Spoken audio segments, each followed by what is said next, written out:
Hi, Clutter Fairy fans. This is the Clutter Fairy Weekly for October 26th, 2021. I'm your co-host, Ed Gumnick, and I'm speaking with Gayle Goddard, certified professional organizer and owner of the Clutter Fairy in Houston, Texas. Hi, everybody.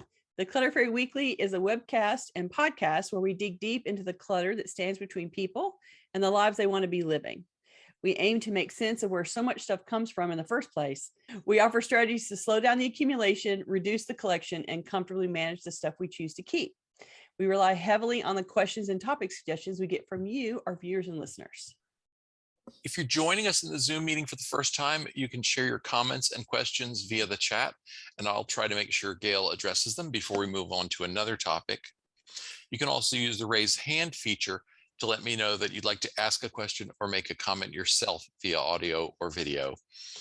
We're also streaming the webcast live on Facebook, so you can share your questions and comments there, and I'll relay them to Gayle.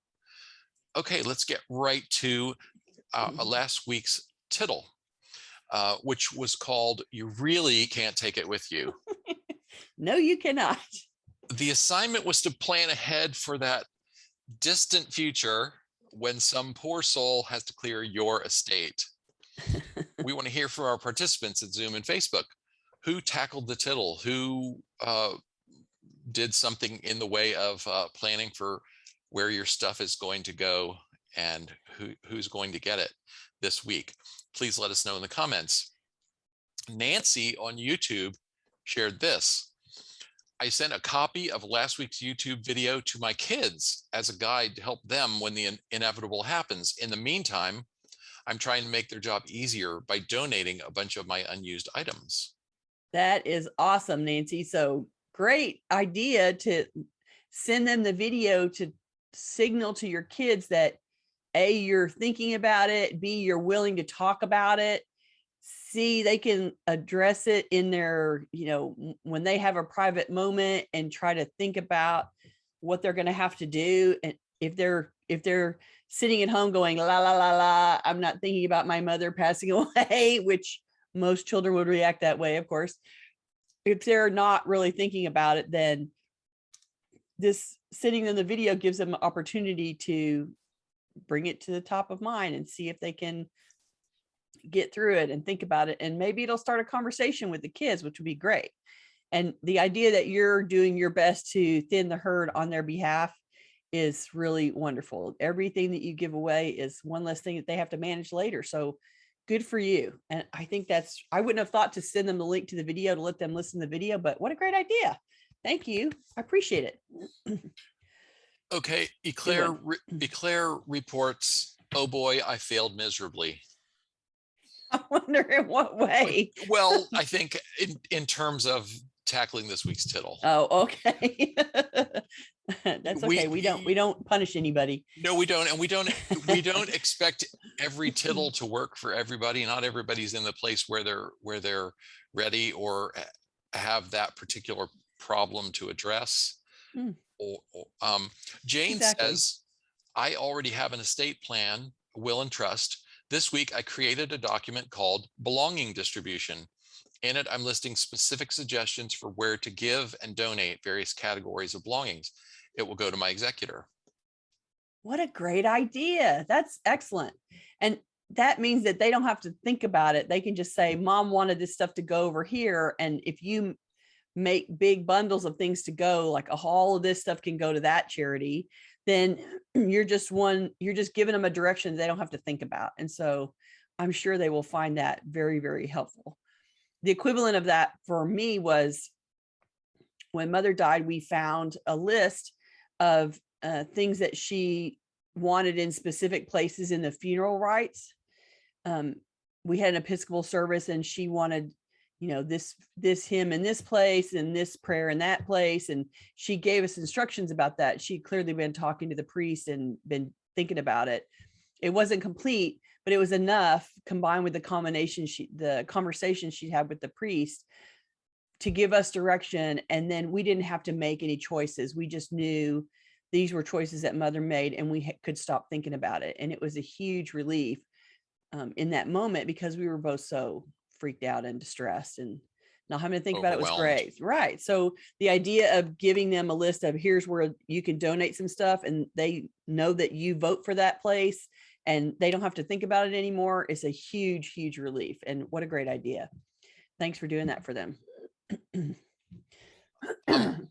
Lise says, planning on having my great Graham's doll and pics to the historical society where she was born. Oh, that's nice. That's a lovely idea. Connie says, I took photos of 3 items to ask family members who wants it. Still have to compose email. And then here's making headway. Great idea that Catherine shared. Catherine said, girlfriend's family put their address labels behind pieces of furniture they wanted. Oh, that's a good idea. Yeah. Instant sticker, right? Yeah. All those stickers that you get for free in the mail when people are they're soliciting charity donations from you. You can use those and go stick them on things, right? That's a great idea. And another Jane, or the other Jane, said, I had a possible cancer scare, so I wrote pages of information about what goes where, phone numbers, etc. That's Jane in Florida. Good for you, Jane. That was a good idea. I'm sorry that you had a scare. I hope that everything's okay. And there's nothing like a little shock to get you going, get you addressing this kind of stuff that is going to be an issue for them. So thanks. I'm sure that they'll appreciate that list 100%. And she says she's fine. Yay. So, glad to hear it. Goodness for that. Yes. Okay, let's get to our main topic because we have a lot to cover. Some of us love to shop, and stores and online retailers with stuff to sell know how to push our buttons to make the sale. But it's easy for our spaces to get out of balance if we bring home more than we're using up, giving away, getting rid of. Today, we're going to talk about the effects of consumerism on clutter, and we'll offer strategies for resisting the onslaught of advertising messages to right-size your shopping habit. So I'm just going to say we are now going to bash shopping, so be prepared. Just a little. We're going to bash shopping just a little bit. Gently. Gently, right? So what is consumerism? At its most basic, consumerism is the idea that human nature includes a desire to obtain and own products beyond our basic needs for food, clothing, and shelter. Some economists, politicians, and business leaders take a very favorable view of consumerism. They advocate for the theory that people make their lives better by consuming products and services that they obtain from the free market, and that high levels of consumption can power a healthy job market and economic growth. At the other end of that philosophical spectrum, there are those who believe that consumerism produces damaging effects on culture, especially local culture, on local economies, on traditional values and ways of life, on the environment, and especially on the well-being of people who live in consumerist societies. Consumerism, for instance, is antithetical to the idea of sustainability. We want to focus our attention today on the intersection between consumerism and our cluttered spaces. Let's look at the psychology of consumerism, how it promotes our tendency to acquire too much, and how it keeps us trapped in habits and attitudes that make it hard to let go of stuff. Here are a few shocking statistics that Ed helpfully looked up for us. According to the Wall Street Journal, Americans spend $1.2 trillion a year on non-essential items. Trillion, that's shocking. In an article at the Huffington Post, the EPA Office of Solid Waste disclosed that the average American discards more than 68 pounds of clothing per person per year. That's really shocking. Like, how much are you keeping if you're disposing of 68 pounds per year? According to a survey by Closet Made, the average American woman has 103 items of clothing in her wardrobe. 103 items seems low to me based on some of the places that I go, but the idea that you can have 100 items of clothing is amazing. On a personal level, overaccumulation leads to many negative outcomes, and I'm going to make a list here for you. Living with clutter is obviously one of the negative outcomes, that you end up living with a bunch of clutter in the house, and it eats up some of your living space.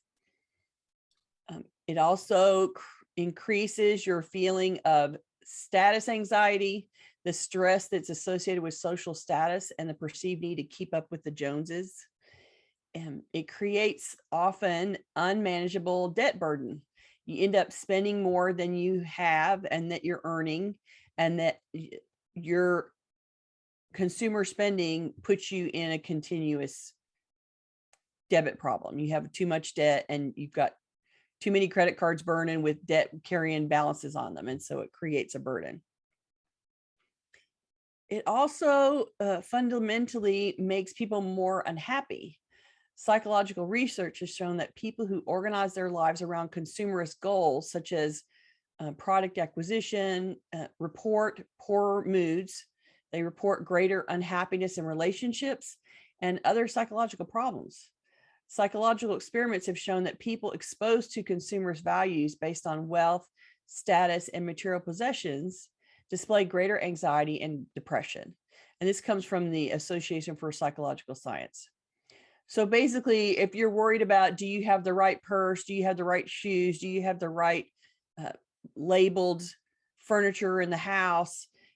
It creates a target that's hard to reach, and it leaves you with a sense of being unhappy because you can't quite get there all the time. That's not fun. So producers and sellers work really hard to get us to acquire more. And I'm going to run through a list here of how they go about getting us to acquire and keep too much stuff. This is really a list of advertising and selling tactics. And we wanted to talk about them so that you had some idea of what you were fighting against without even realizing it, to stop yourself from buying too much. One of the tactics is that store sellers create a false notion of scarcity with limited time offers and sales. They want to get you in the store where you'll be more susceptible to their influence and persuasion. It also works to train you to be on the hunt for a deal that you need to pounce on or when it happens, or you'll miss out. So they create that sense of scarcity so that you will be afraid that you're going to miss out on something. And that prompts you to buy things that you wouldn't in the moment that you wouldn't otherwise buy. They use manipulative pricing. So they call it $1.99 instead of $2 because somehow $1.99 makes the price more attractive to us. Or at the other end of the spectrum, they use prestige pricing, in which a product or service is priced very high to create the impression of luxury or exclusivity. This is one that is a new online version. You have to make a minimum order to make your online purchase eligible for free shipping. This one trick makes us double or triple the amount we'd intended to spend in order to get the free shipping. I see the point of not paying for shipping if you can avoid it, but having to increase your purchase to get it shipped free isn't really free. They offer lists of benefits about how the product or service will make us or our lives better. They're selling products by selling a lifestyle. So this product will make you happier or cleaner or more stylish. They suggest sex appeal. They're using overt or subliminal messages, or sometimes very, very right in your face. Overt messages. Yeah. Very, very overt, to suggest that the product will improve your sex appeal and so improve your chances of having sex. This is a version that Apple is very good at. They create newer models, new colors. Bed Bath & Beyond is always creating new scents, upgrades to products, and new accessories. Once you've bought a particular product, then they start making more models of it. They add accessories, they add functionality, they upgrade it in some way so that you feel like that the one that you got isn't good enough and you have to get the new one, even though the one that you got is still working just fine. Another great example here is video game consoles. Jaime has a Nintendo Switch, and it's a little screen about this big that he can play games on, and on the ends are these controllers that come off that they stand in for the joystick, and you have little arrow keys that move you around and jump and all of that stuff. Yeah. And there was the pair that came with it, but since they're modular, they can also sell you the limited edition, 47 other versions. Mario and Luigi ones, and then the fluorescent orange and yellow ones, and the beautiful, I don't even know. He's got a bunch of them. Well, and you can play a whole bunch of different players, so that you can rationalize. Well, what if I have 14 people over to play? It's just it's just selling an accessory that it doesn't add that much. It just gets you to buy something when what you have works just fine. Yeah. They're also collecting and mining data about your internet usage and shopping and buying habits and patterns. So anybody that spends time shopping online will have experienced the retargeting concept, the placement of ads for products that we've searched for or that we've recently bought. It may seem silly to advertise to us for things that we've already bought, but they're hoping that we'll want another one, or we'll buy one for someone as a gift, or that we'll be unsatisfied with our purchase and ready to upgrade to a better version. They also plan for obsolescence. So our industries have started manufacturing goods that are intentionally designed to be useful only for a short time before they need to be replaced. Gone is the washing machine that will still be working 30 years from now. They want that thing to die much sooner than that. And so think about your computer. Your computer, they go up to a certain point and then they stop supporting software, hardware, it falls like you've kept that one for too long. We don't care about you anymore. You are now, sailing in the wind alone. And so they stop supporting stuff so that you'll go get something new. Well, it's even worse with phones. Yes. The phones seem to start to become obsolete after maybe 20 minutes? years. 2 years. Well, yeah, 20 minutes. If 2 years, if you're patient and tolerant of failure. Yeah, exactly. 100%. They use celebrity endorsements or social proof in social media sites, all those likes that come through, to make an item more desirable to you. If a celebrity endorses it, then it must be really, really special. They have price wars and price matching to create the illusion that somehow the seller is on your side and not their own. They use loss leaders. You've heard the term loss leaders. Relatively inexpensive items sold near cost or even at a loss just to get you into the store where you will then immediately buy something else. They use even more devious things like they're acknowledging resistance. So they leverage consumer resistance to manipulation and advertising as a form of persuasion. They use reverse psychology, goading customers into buying by pretending that's not actually their goal. Misleading visuals like varnished vegetables and spray painted hamburgers and airbrushed models, all things to make the object look so much more perfect. Serving suggestions so that you think, oh, I can make that meal, and that'll make you buy something. And then when you unwrap that frozen meal, even, you follow the instructions and it looks just not even remotely like that thing. I tried some frozen meals that I was buying for my parents, decided to try one for myself, and so disappointing. Right? It's all that advertising. So what can we do to stand up for ourselves? Get off the consumption treadmill and shift our thinking. Here are a few strategies for resisting the onslaught of advertising messages and letting go of some stuff. Let's start with how to counter the concept of scarcity or great deals created by sales. Anyone who's been shopping for more than a minute knows there's a sale today, but there's going to be another one just around the corner.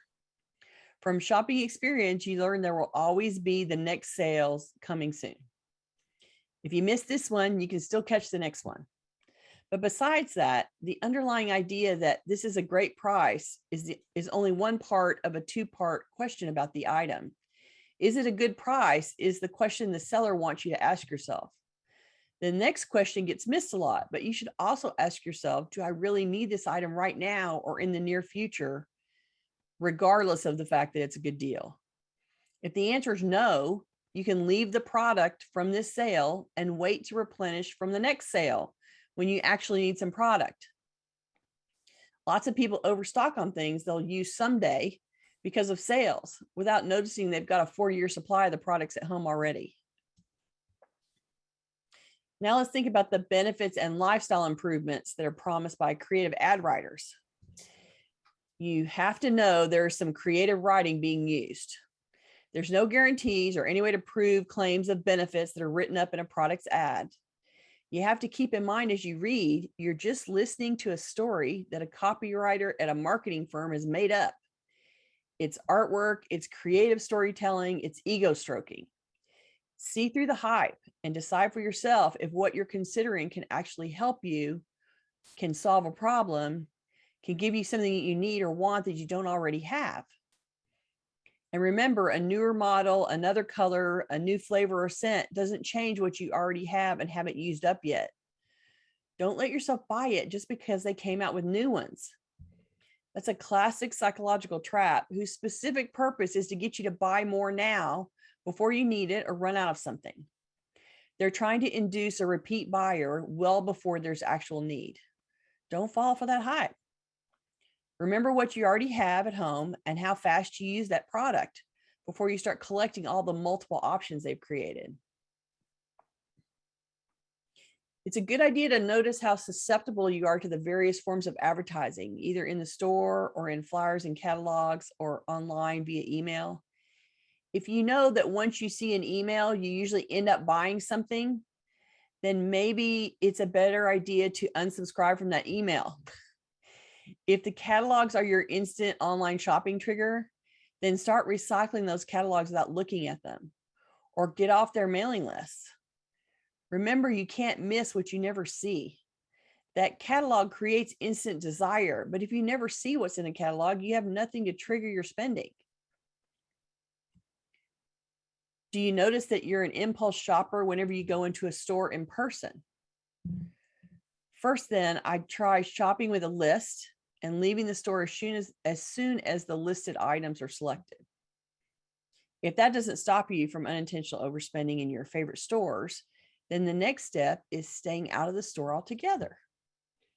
It might be time to limit your shopping for stores that trigger overspending by buying online only instead.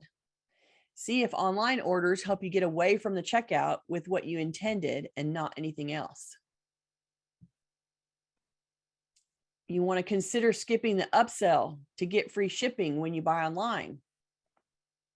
Either what you're buying is an impulse buy already, and now you're having to buy more to feed that impulse, or you actually need what you're buying, but nothing else.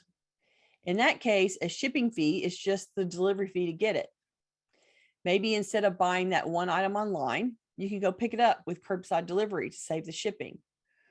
Or you can also rethink whether you actually need this item right now, or can it be added to a shopping list to buy later. Stalling that instant online buy then stops you having to upgrade with extra products to skip the delivery fee. It's a circle that they just keep getting you to add more and more to the final price that you pay. Which leads me right into the next one, which is going to make everybody groan. But financial literacy can teach you how your shopping without restraints affects your budget, affects your cash flow, affects your credit score, and your ability to retire. Overspending and the resulting debt strains your family's ability to respond to financial emergencies. It slows down your retirement savings, and it increases your stress and anxiety levels. Whatever fun you have in the moment while shopping is quickly wiped out when the bank statement and the credit card statements get delivered. Learning the basics of financial management and being aware of your financial needs as you shop will help you make better choices and skip purchases that aren't aligned with your financial goals. There's so many ways to learn about managing finances. Check your library, the church, community colleges, city services. You can learn more about your money and how shopping impacts your financial stability, and it can only help change your shopping behavior if you are more conscious about how that shopping is affecting your finances. Thus endeth the very, negative topic. Shopping is doom. And we're laughing about it, and we're trying to make the point that you're contributing to the clutter in your house and what you're having to live with your shopping behavior. And you are actually in an environment where all of the businesses in the universe are trying to make you buy their products, and they're working super, super hard at it. And they've done a lot of research about how to make you pull that trigger. And so you have to be aware of how they're trying to manipulate you, and how they're trying to get you to spend money that you don't have and that you can't afford, in order to get things that you don't need and that you already have multiples of in your house. And so we want you to be aware of that, and let those filters be in front of you as you are trying to make decisions about how to spend money. It can only help slow you down. And anything that, puts some gap between you and the money leaving your hand is a good thing. And if you don't end up buying as much, then you don't have to declutter as much on the back end. And that's what we're trying to aim for here. Well, and I think being aware of these things gives you more power over them. If you're aware of how your emotions get manipulated, and the assumption, the assumptions that they're trying so hard to trigger in you, it's easier to go, nope, you're not getting me with that. And I'm not going for that. Like one of the things I've tried to train myself to do in the grocery store is completely ignore the end caps, because on the end caps, they tend to put the highest margin things, because it's hard to avoid. They're more prominent. And also in the grocery store, they put all the highest, the things that earn the highest profit margin are all around eye level. I'm fortunate because my eye level is about 10 inches above the average person's eye level, so I'm looking at some second tier products up there. But Elaine, who's watching on Facebook, said, I was so good at ignoring marketing tactics, just bought what I really needed until I got a puppy. Now I'm getting things from her almost every time I shop. I need to hear this today and get back to reality. Thanks for this timely subject. That's just the version for people that don't have children, right? When you get an animal, it's not you, it's them, and you're just loving them by spending more money on them. Yeah, well, but that's a lifestyle that they love to sell, because they know people love to watch. And and another thing that I read in looking at consumerist tactics, advertising tactics, was one thing they do is anthropomorphizing. And so people who are trying to protect the environment show you animals in this way that makes them more relatable. And they also anthropomorphize to try and sell things to you. And they want to convince you that your dog really wants all those toys. And right. Your dog, of course, cares about whichever toy is in his or her face right now, and doesn't give another thought to all the toys that are hidden away in the toy box. And is not dreaming of toys that he hasn't bought yet, like the rest of us. Exactly. Connie says, organizer Jess Marcy introduced me to a fun acronym I think of when shopping. CUTE. CUTE. Can't use that ever. I like it. It could be applied to a whole lot of things. Yeah. It's adorable. It's cute, but I can't use that thing ever. That's awesome. And Susan shared a link to a YouTube video and said, I watched this in the past week, and they said US children represent 3% of the world's children, but possess 40% of the world's toys. Oh my God. The documentary is called A Cluttered Life, Middle Class Abundance. It follows a team of UCLA anthropologists as they venture into the stuffed to capacity homes of dual income middle class American families in order to truly understand the food, toys, and clutter that fill them. That sounds very interesting. A Cluttered Life, Middle Class Abundance. And that doesn't surprise me at all. I'll share the YouTube link in the show notes.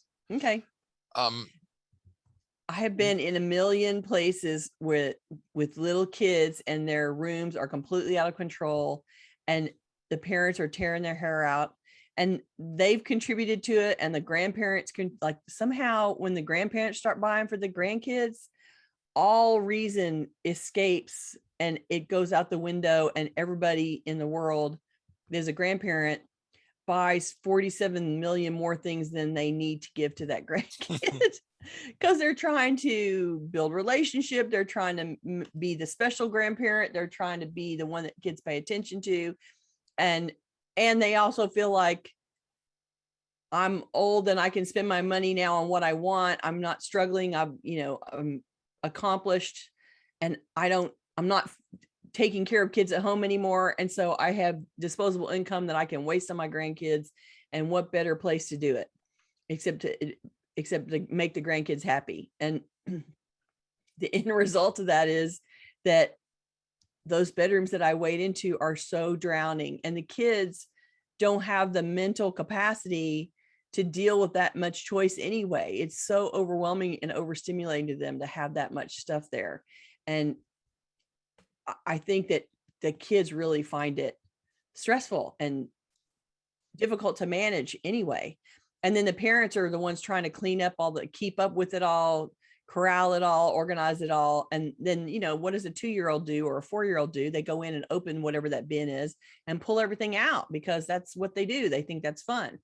And so there's no keeping it clean with a little kid. And so the larger the pile, the more chaos for everybody. And it's too bad that doesn't surprise me, but it's too bad. 40% of stuff for 2% of the kids. Oh, that's amazing. 3% of the kids. 3% still. Yeah. Connie says, on the subject of planned obsolescence, the Green parties in the European Union are trying to get a law that makes that illegal. Ooh, that'd be helpful. That'd be nice, right? That would slow it down. And also on that topic, Jane said, my laptop literally failed after 3.5 years. The warranty expired at 3 years. And isn't that sad and not surprising? Someone said, let's see, I have lost it here, but I think it was on Facebook that someone said iPhones have a self-destruct mechanism, and that's a little bit of an exaggeration, but not entirely. They do this controversial thing where, as I understand it, they slow down the process. They slow down the process cycle so that older phones are not overwhelmed by things that newer operating systems are expecting them to do. But it does, the way that is perceived by users is you're trying to make my phone harder to use. Mm-hmm. And I work here on this I have a MacBook Pro, and it's about 7 years old, but it sat on the shelf for some period of that. I bought it in 2016 new, and so it's only had 5-something years of use. And I am having a problem with my keyboard, and I took it into an Apple authorized dealer or service place, and they said, oh, we're sorry, that is considered vintage or obsolete, 5 years old, for crying out loud. So they won't service it. I have to take it to a non-authorized service place that will attempt to fix it, because I'd like to eke another year or two of use out of it before I replace it. Before you have to plunk down many thousands of dollars to get a new one. Yeah, I get it.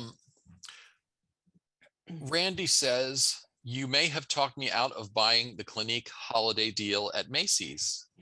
Yay. Oh, and that's not really a topic we touched on, but a lot of retailers have their, every Christmas we have this ornament or this figurine, or Hallmark does something, right? Figurines. Yeah, they have a holiday ornament.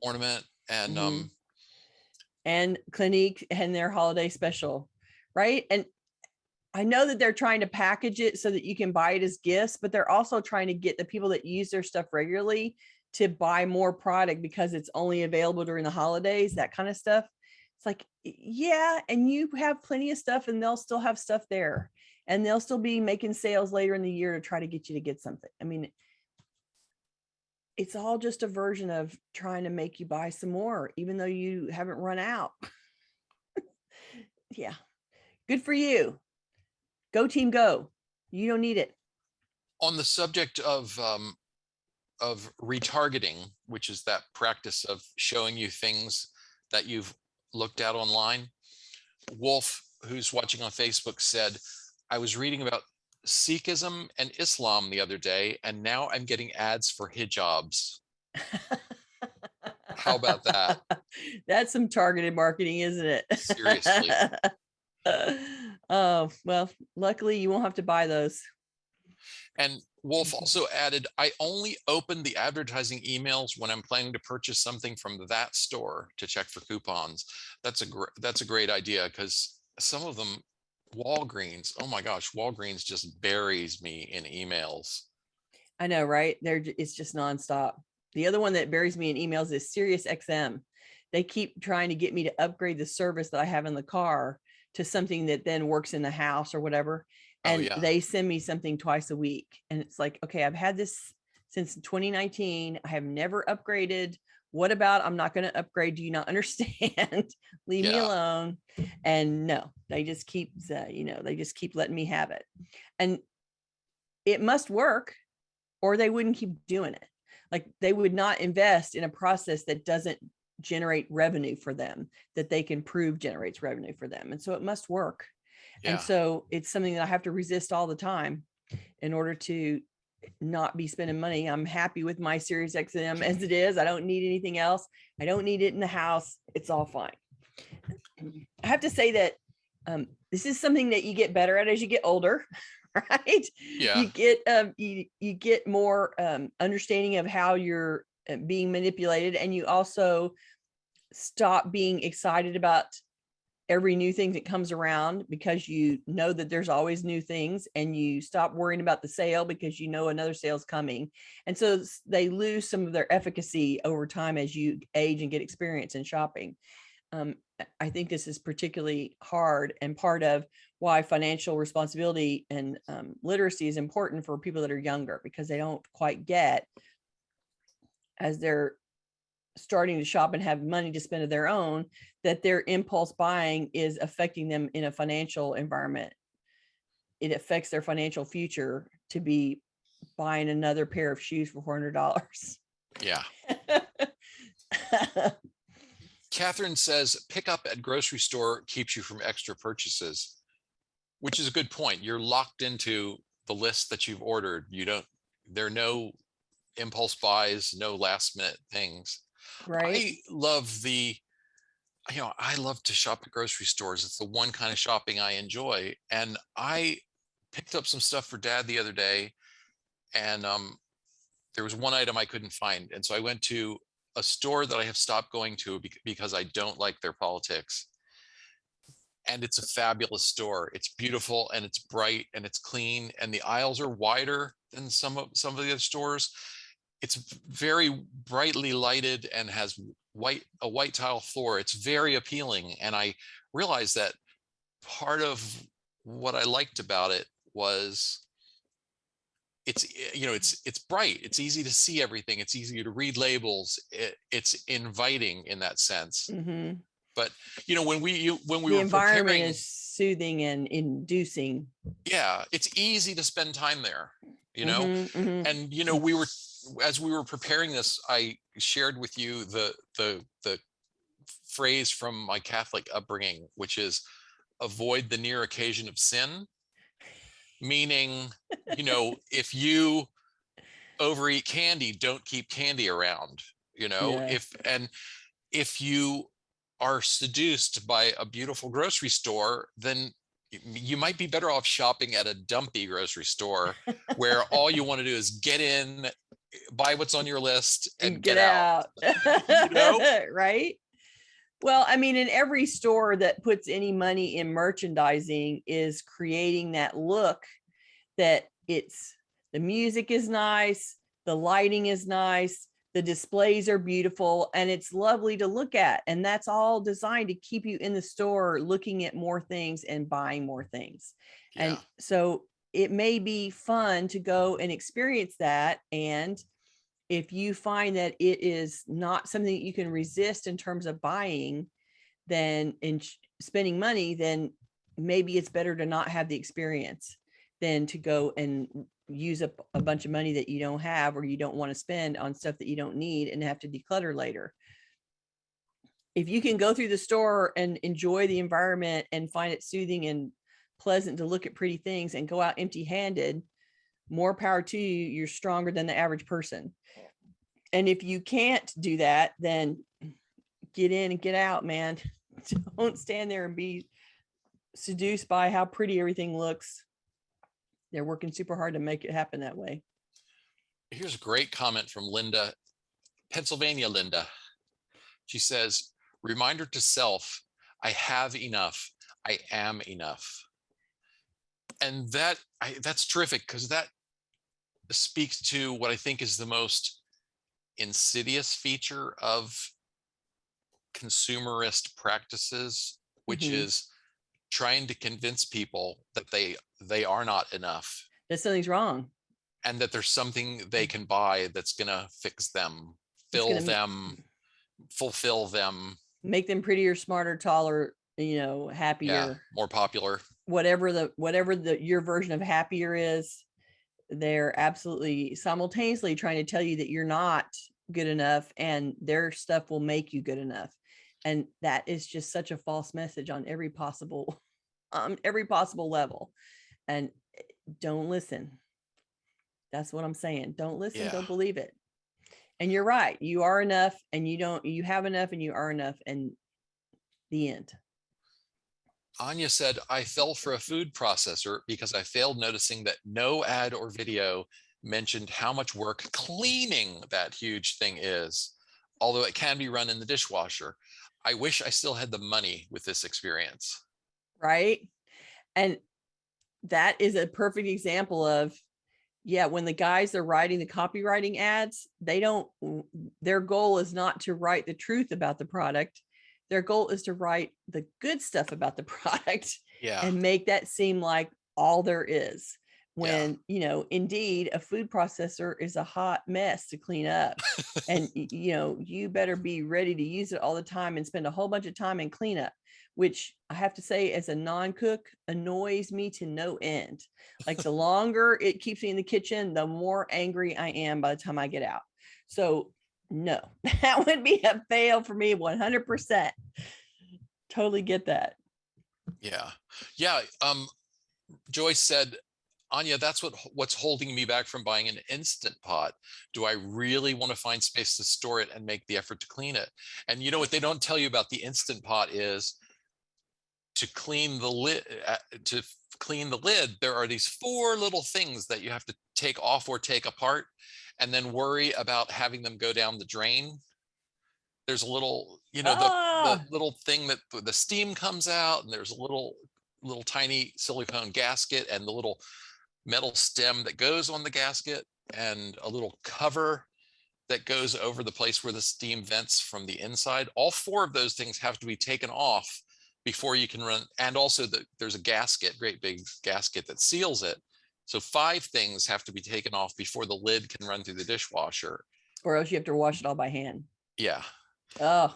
Yeah. You have to take it apart to wash it thoroughly in any case.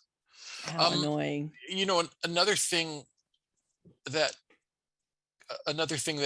I learned through experience is how overpriced a lot of consumer products actually are, and where the evidence of that is clear is, so Best Buy, I'm not trying to rag on any one retailer, but this is Best Buy's thing. They have a deal of the day. And every single day there's something that posts at like 1 a.m. And I know someone who is checking at 1 a.m. every day to see what the deal of the day is, because sometimes they sell out.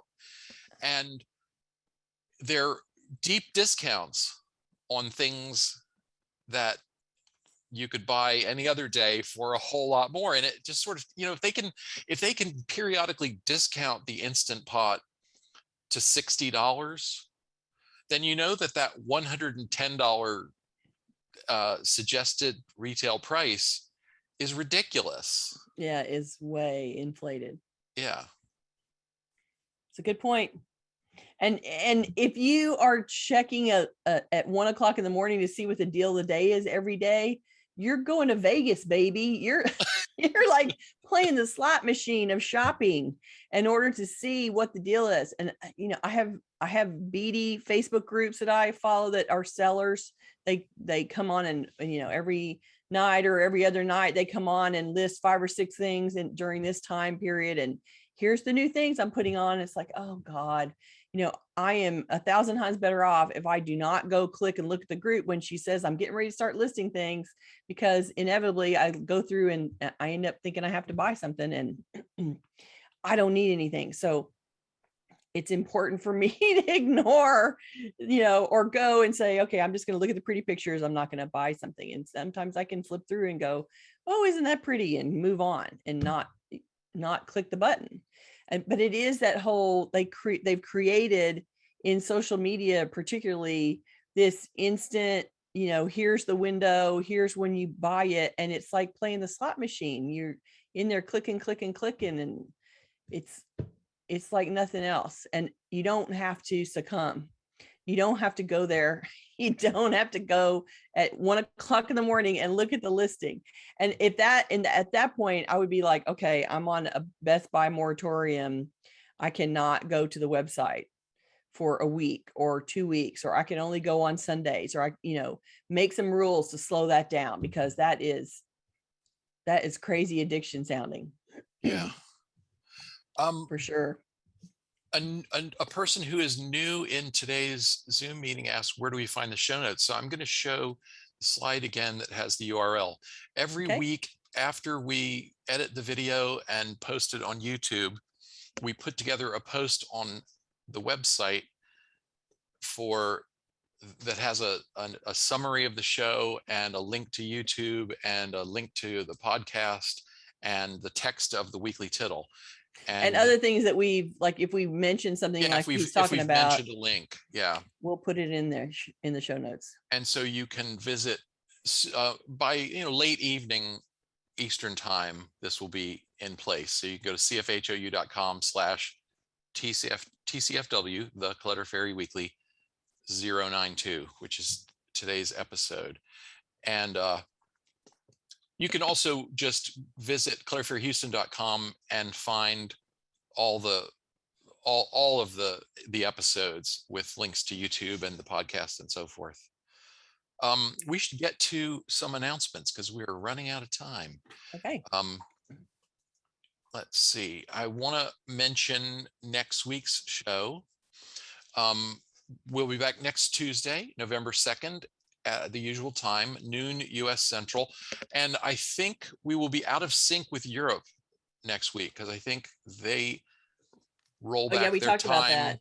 I think they roll back time on Sunday. And so please make note that noon US Central time will be an hour out of whack from the usual time next week only. And then we'll be back in sync the following week, I think. So for most people, a clutter problem doesn't spring up overnight. It's the result of long-term habits of delaying decisions, ignoring minor messes, and accumulating new stuff faster than you eliminate old stuff. In our next episode, we're going to talk about how to stem the flow of clutter at the source by incorporating some key decluttering habits into every day. Join us November 2nd for One Day at a Time, Establishing Daily Decluttering Routines. Let's go to the tittle. Mm-hmm. Okay, so this week our tittle is "Consumption Be Done About All This Stuff," which is Ed's pun of the week. So it seemed like time for a bad pun, right? This week's assignment is to examine your home and habits for evidence of consumerism clutter. Try one of these suggestions. Scan your living space for an item that you bought on the basis of unrealistic advertising, but now it's become clutter, and let it go out of the house. Let it go on to somebody else. Are you holding on to an oversupply of something that you purchased at a dramatic sale price? You might want to consider giving away or donating some of that excess. The fact that you have a 4-year supply is probably unnecessary. And maybe you can keep a 1-year supply or a 6-month supply and let the rest go and help somebody else right now.